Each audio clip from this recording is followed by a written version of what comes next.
የኢትዮጵያ መንግስት ለቀድሞ የደቡብ አፍሪካ ፕሬዝዳንት ኔልሰን ማንዴላ የተለያዩ ሽልማቶችን በማቅረብ ኢትዮጵያን እንዲጎበኙ ቢያግባባም ማንዴላ የተከፋፈለች ሀገር ማየት አልፈልግም ብለው ጥያቄውን ሳይቀበሉ መቅረታቸውን የኢትዮጵያው የቀድሞ ፕሬዝዳንት ኮሎኔል መንግስቱ ኃይለማርያም ለኢሳት ገለጹ።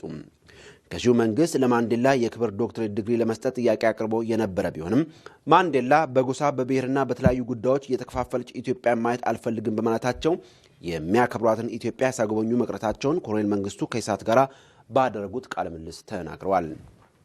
የኢትዮጵያና የኤርትራን መከፋፈል እንዲሁም ባለፉት 21 ዓመታት በኢትዮጵያ የተፈጠረውን የጎሳ ክፍፍል ማንዴላ ከሚያዝኑበት ዋነኛ ጉዳዮች ውስጥ እንደነበሩ በተለያዩ ጊዜያት ሲገለጽላቸው እንደነበር ኮሎኔል መንግስቱ አመልክተዋል። በዚምባብዌ እንዲሁም በደቡብ አፍሪካ በተለያዩ ጊዜያት መገናኘታቸውን ያስታወሱት የቀድሞው የኢትዮጵያ ፕሬዝዳንት ሟች ጠቅላይ ሚኒስትር መለስ ዜናዊ ማንዴላ ኢትዮጵያን እንዲጎበኙ በተለያዩ ጊዜያት ከፍተኛ ጥረት ሲያደርጉ መቆየታቸውን ገልጸዋል። ይሁንና አሁን ባለው የኢትዮጵያ ፖለቲካ አመራር ደስተኛ ያልነበሩት ማንዴላ የተከፋፈለች ሀገርን ማየት አልፈልግም ብለው ጠቅላይ ሚኒስትሩ ያቀረቡትን ማግባባት ውድቅ ማድረጉን ኮሎኔል መንግስቱ ኃይለማርያም ገልጸዋል። የወያኔ አዲስ አበባን ከተቆጣጠረ በኋላ እንደሚታወቀው የወያኔው መሪ ወይም አምበል በኢትዮጵያ ሕዝብ ላይ የፈጸመውን ክህደትና ጥፋት የፋቀ የመሰለው በአፍሪካ መድረክ ብዙ ነገር ለማድረግና ለማለት ሞክር ተደምጧል፣ ታይቷል። እና አንዱም ግቡና ዓላማው ማንዴላን የመሰለ ሰው የኛን ወዳጅና ጓደኛ ጠርቶ በአገሩ ለማስተናገድና እንደተለመደው ብዙ ነገር ለመቀባጠር ዓላማው አድርጎ ደጋግሞ ጠርቷቸዋል። አልፎ ተርፎም የአንድ የፒኤችዲ ወይም የዶክተርነት ማዕረግ ክብር ለመስጠት ትፈልጋለሁኝም ከማለት እና ሌላም ጾታ ማዘጋጀት እኔ አገሩንና ወገኑን ከወጋና አብዮት ከቀለበሰ ኢትዮጵያዊ ጋራ ምንም አይነት ግንኙነት ለማድረግ ዝግጁ አይደለሁም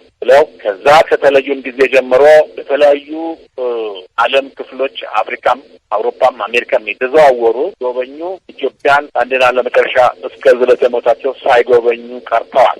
የሞራል ደረጃቸውና ስብናቸው ከዓለም አንዱ ታላቅ መሪ ያደርጋቸዋል በማለት ማንዴላን የሚገልጿቸው ኮሎኔል መንግስቱ ኃይለማርያም የኢትዮጵያ ሕዝብ አሁን ያለውን መከፋፈል ሊያሸንፍ ይገባዋል ሲሉ ተናግረዋል። ገዢው መንግስት በከፈተውና የዘር ድርጅት እስከ መቼ ነው መጓዝ ያለብን ሲሉ ኮሎኔል መንግስቱ ጠይቀው የኢትዮጵያ ሕዝብ በአንድነት ቢቆም ፍሬ ሊያፈራ ይችላል ሲሉ ተናግረዋል። የኢትዮጵያም ሁኔታ የመጨረሻ አይደለም ዛሬ እንጂ እና ሁሉንም ወያኔ የሚከፋፍለንና የሚሰራው ደባ ተከትለን እኛም ህዝቡን መከፋፈል በተለያየ ፖለቲካ ድርጅት በተለያየ የጎሳና የዘር ድርጅት ከምንከፋፍለው እሱ የከፋፈለን በቅቶ እኛ ቢያንስ ለአንዲት ኢትዮጵያ በአንድነት ተሰባስበን ስናበቃ በህብረት ህዝቡን በድል እናንቀሳቅሰው በእውነቱ ፍሬ ልናፈራ እንችላለን የሚል እምነት አለኝ። ለደቡብ አፍሪካ የቀድሞ ፕሬዝዳንትና የጥቁር ተምሳሌት ኔልሰን ማንዴላ የኢትዮጵያን የክብር ሽልማት በስልጣን ዘመናቸው መስጠታቸውን ያስታወሱት የቀድሞው የኢትዮጵያ ፕሬዝዳንት የኢትዮጵያ ህዝብ አንድነቱን እንዲያጠናክር ጠይቀዋል። ከቀድሞው የኢትዮጵያ ፕሬዝዳንት ኮሎኔል መንግስቱ ኃይለማርያም ጋራ የተደረገን ቃለ ምልልስ በዛሬው ዝግጅታችን የምናቀርብ መሆኑን